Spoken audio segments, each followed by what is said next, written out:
আজকে জামাত শিবিরের মূল টার্গেটটা কি বলেন তো? বলেন তো, জামাত শিবিরের মূল টার্গেট হলো কওমি মাদ্রাসার মধ্যে ঢোকা। ওরা হাজার হাজার কোটি কোটি টাকা ইনভেস্ট করতেছে তোমাকে আমাকে কেনার জন্য, এবং সাকসেসও বটে। সাকসেস হয় না তা নয়, সাকসেস কওমি মাদ্রাসার এমন কিছু লোকদেরকে তারা যে প্রক্রিয়া হোক না কেন কন্ট্রোল করতে পারছে। ওই জামাতের ভাষায় তারা কথা বলে। একমাত্র এতদিন পর্যন্ত ওই হাজারো চেষ্টা করার পরেও এই জামাতের মনে হয় বয়স 82 বছর, না 82 না? এই 82 বছর পর্যন্ত কওমি মাদ্রাসা ঢুকতে পারে নাই।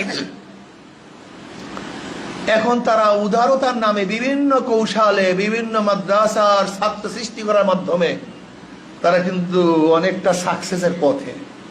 কি কথা ঠিক না?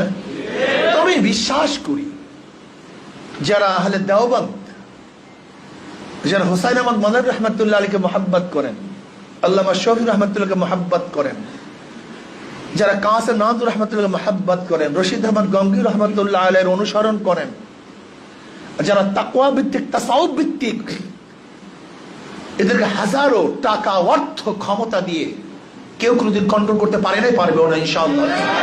কেউ কোনোদিন পারে নাই, পারবে না, কেউ কোনোদিন না।